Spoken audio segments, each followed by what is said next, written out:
Station, this is Houston. Are you ready for the event? Houston International Space Station, ready for the event. Canada Aviation and Space Museum, this is Mission Control Houston. Please call station for voice check.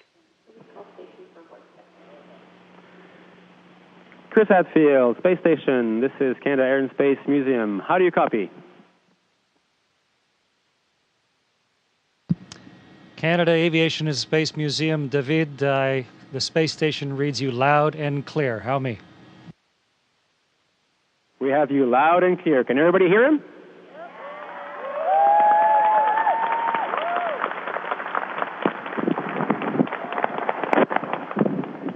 Chris, I have someone here who would like to introduce our special guest for you. Commander, welcome to Ottawa.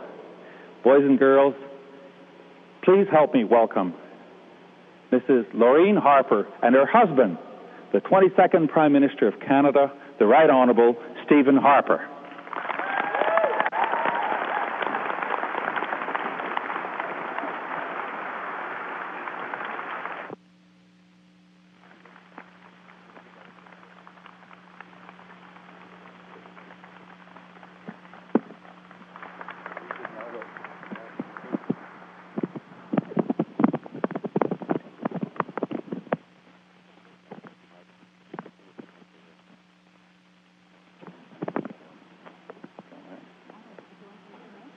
We're going to be ready in a moment. You all excited to be here, kids? Can the space station hear a big cheer from all of you? Big cheer, come on, hooray.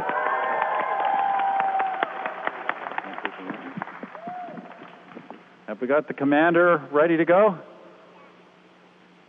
Can you hear me, Commander? Absolutely. I hear you loud and clear. I hope you can hear me as well also. Thank you.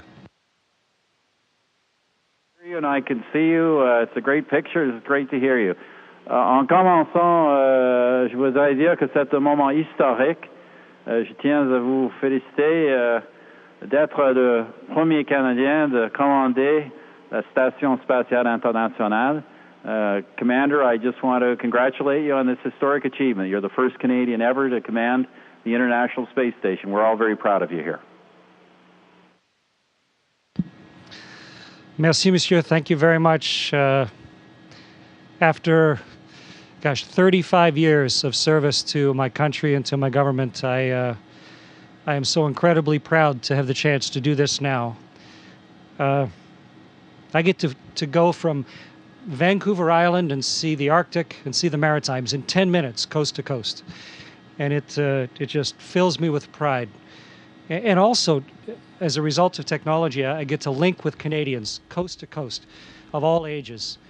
And I ask every Canadian, from the machine shops that help build this place, to the software labs, to the inventors and the creative minds that made all this possible, when they look up and see the point of light that is the International Space Station, all Canadians should take pride in what we can do together. Well, it must be a tremendous experience. I know as I fly across the country, I'm always amazed how big it is, how empty most of it is, but for you to be able to see it in 10 minutes is just is really an incredible experience we can only dream about. Now, Commander, I have a few questions myself, but we have a lot of kids here who want to ask questions. So I'm going to go straight to them first because I know we don't have a lot of time today. We have a very brief hookup. So let me begin with Emerson Bartel, Children's Wish Foundation, is going to ask a question. Is there anything that you fear in space or something that makes you uncomfortable?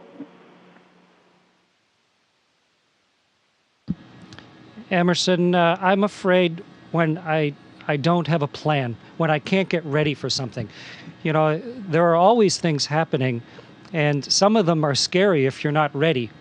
So what I always try and do is no matter what's happening, whether it's something simple or something dangerous, I prepare for it. I think about it. I visualize what I can do and therefore what I'm going to do. And then no matter what it is, that I'm facing, it makes me feel better about it, and it stops me being afraid of it. And that's whether I'm piloting a spaceship or commanding the space station or speaking with the Prime Minister of Canada or talking with you, Emerson. I just try and get ready, and then I'm not afraid. It's Lorraine Harper here. I would like to introduce Robbie Passmore-Waugh of the Children's Wish Foundation to ask the commander a question. Come on up, Robbie. What do you do when you get sick in space? Thank you, Robbie. We try not to get sick, of course. You can't catch a cold up here because there's no one to catch a cold from. But everybody on board is trained as an emergency medical technician. So I can do all basic medicine. I've worked in a hospital in the emergency room, taking care of people as they come in with all different injuries. So I really understand the basics that I need to know. Right here under my feet is our emergency medical kit and pharmacy. Behind me is like a stretcher that if someone got sick, we could strap them to that stretcher. And then we also on board with our crew, we have Dr. Tom Marshburn, a medical doctor. And so Dr. Tom could take care of each of us. But if Tom got sick, then I'd be taking care of Tom. So we're ready for it. We try not to get sick. We're careful. But if we need to, we're ready to take care of each other medically. Good job, Robbie. Prochaine question. The next question Présentée par Marie de Grandpré. will be asked by Marie from Grand Pré. De la part d'Elizabeth de l'École She's going to ask a question on behalf of Elizabeth from Centennial Public School in Kitchener. Why is it so important for Canada to be a partner in the International Space Station? C'est une bonne question. It's a good question. Pour quelques buts différents. It is very important for many reasons. First, it's a unique laboratory La pesanteur. Et donc, nous avons la chance in matter of gravity. avec cette So we're fortunate internationale with this international structure qui sont impossibles. to do all kind of experiments that are not normally possible. Mais aussi, je pense que c'était But also, I think it's important inspiration pour les jeunes Canadiens. for us, with respect to aspiration, for the young Canadian, De la possibilité. to do something that is on the border of the realm of possibility. Comme un jeune And it is necessary to dream. opportunité comme ça. And for young Canadians to have an opportunity like this, to have such a laboratory like this. Important pour And that's the second thing that is important for Canadians and the Canadian people in general. I would like to introduce Darcy McCrae, Children's Wish, to ask Commander Hadfield a question on behalf of Henry, who's 12, from Wellington Hall Academy in Guelph, Ontario.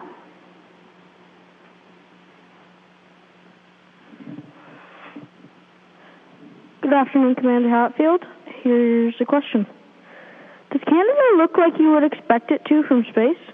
Does it look just like it does on a map, or is there anything that is really unique or stands out from space?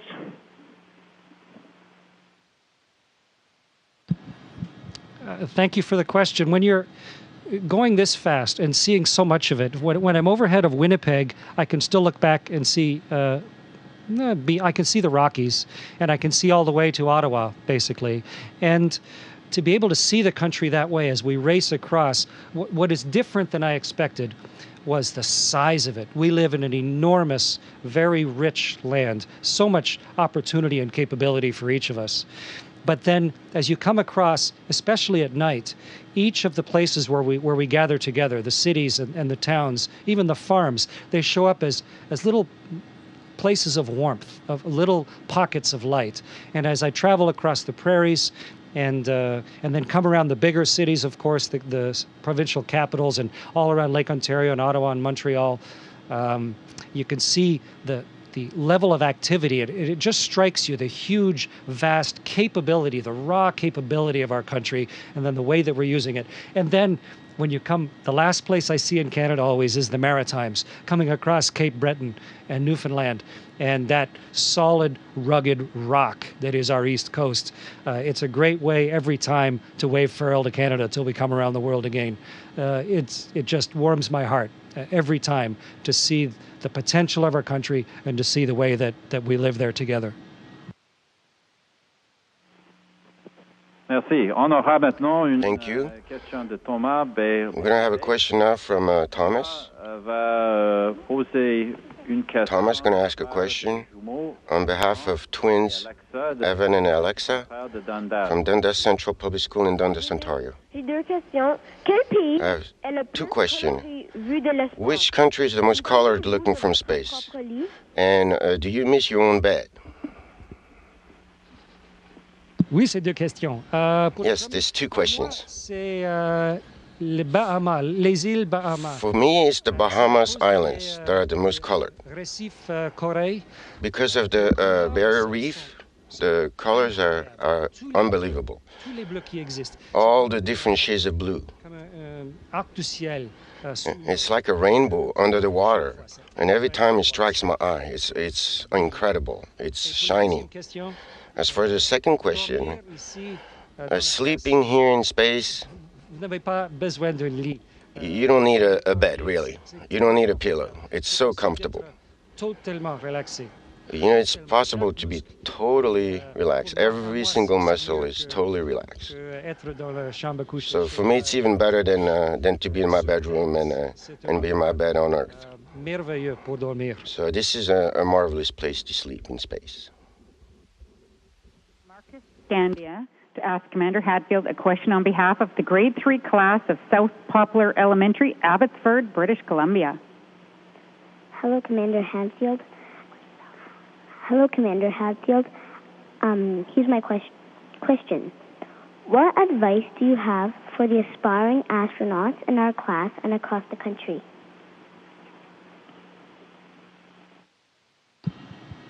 Okay, three things. Number one is education. And I don't just mean reading it, what you're told in school. Education is learning things. Education is desiring to know things, to know new things every single day, to always try and understand what's going around you. Constantly educate yourself. Number two is take care of your body. You only get one. Don't, think about what you're eating when you eat. You choose everything that you eat. And exercise your body. Take the stairs, carry things, don't drag things. Exercise your body. It doesn't take much, just keep yourself in shape. And then the third is make decisions. Choose things.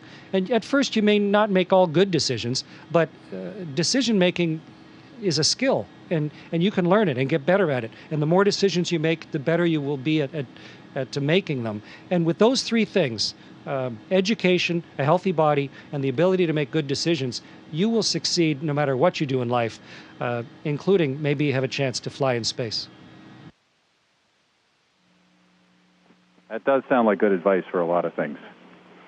Maintenant, Commandant, je vous présente. Now, Commander, I would like to present you Alexander Brown.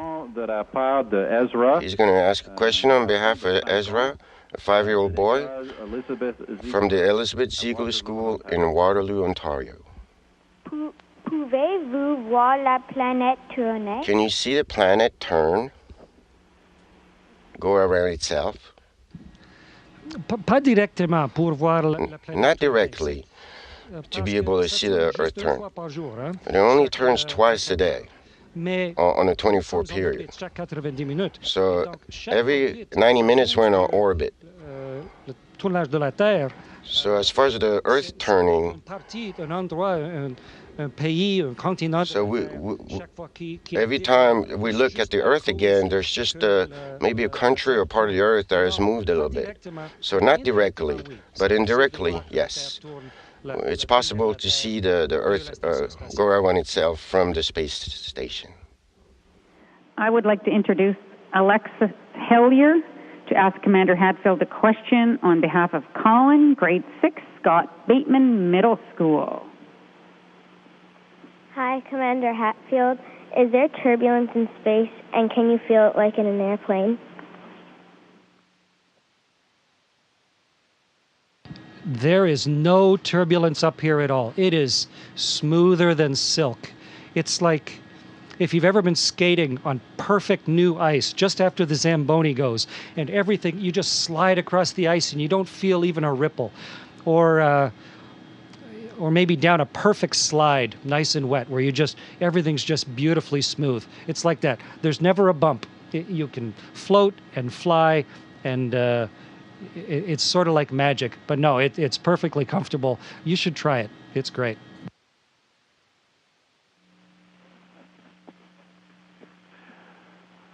I'd like to introduce Commander Matthew Broughton. Matthew is bringing us a question on behalf of a Twitter account, SteffiPoo446. I'm going to assume that's not a real name. She is in Centennial Public School, also in Waterloo, Ontario. Matthew. Is it possible to land on Mars in the near future?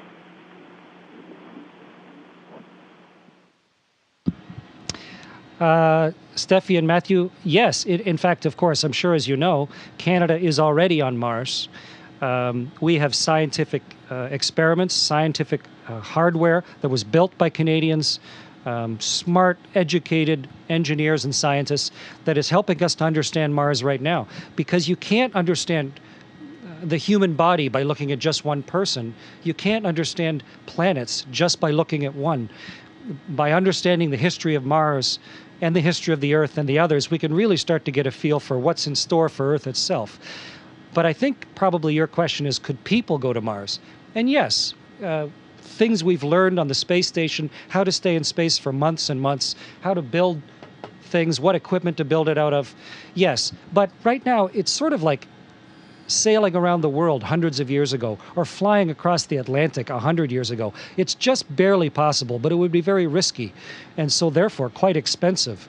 And I think what we need to do is invent some more things. We need Canadians like you to come up with great inventions like the Canadarm or like Microflow, which is a great Canadian experiment that I'm working on. It just came up last week.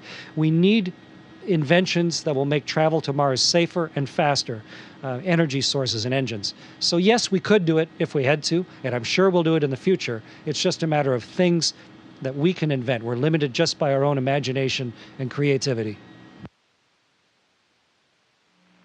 I would like to introduce Ava Gandia to ask Commander Hadfield a question on behalf of Jacqueline from York House School, Vancouver, British Columbia. Hello, Commander Hadfield. My first question is, what has been the most interesting part of being an astronaut and going to space? And have you had any interesting experiences that you will never forget?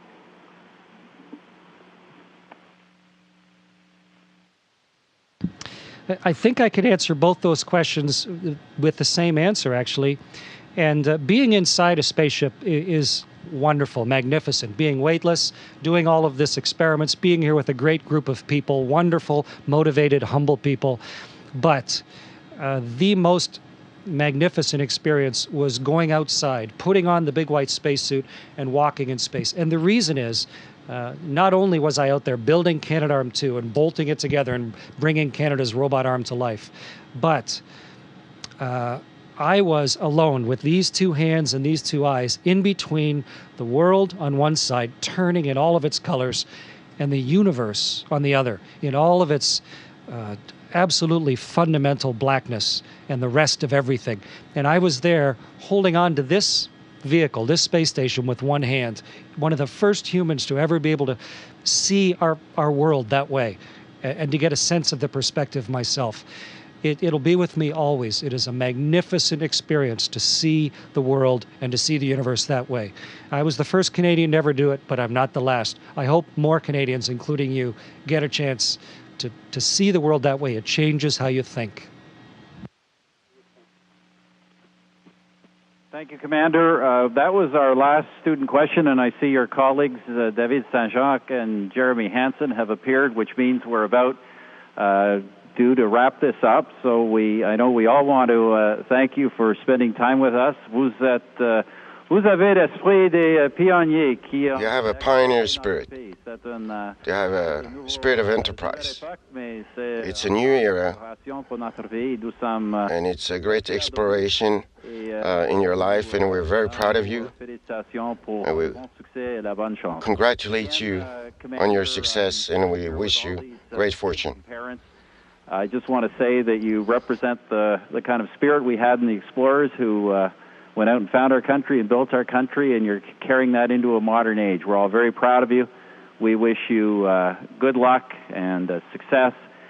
We have all these kids who've done such a great job asking the questions, other children who are with them. We have your parents here, so let's all together give Commander Hadfield one more big cheer.